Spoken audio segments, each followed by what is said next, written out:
The episode moves like a slow simmer, with several characters pretending to keep the peace while quietly pushing their own agendas. What looks like simple conversation on the surface is actually loaded with tension, secrets, and shifting alliances.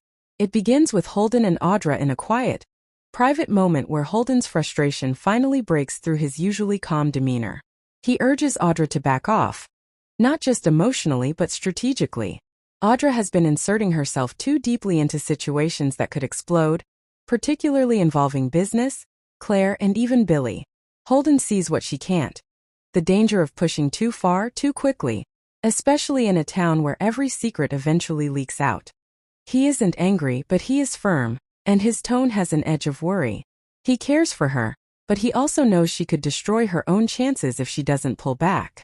But while Holden tries to guide Audra toward caution, Claire is quietly preparing her own moves against her.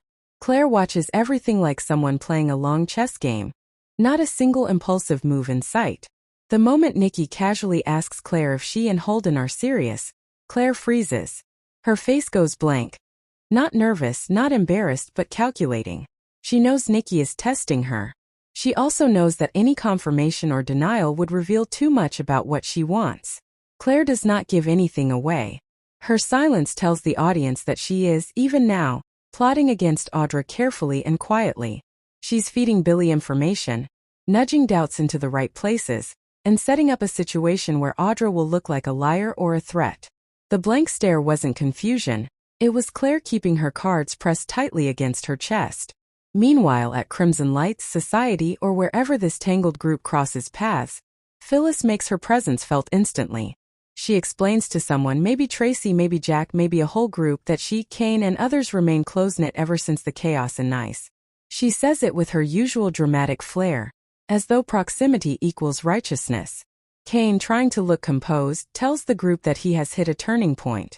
His tone suggests growth, self-reflection, a man who believes he has matured.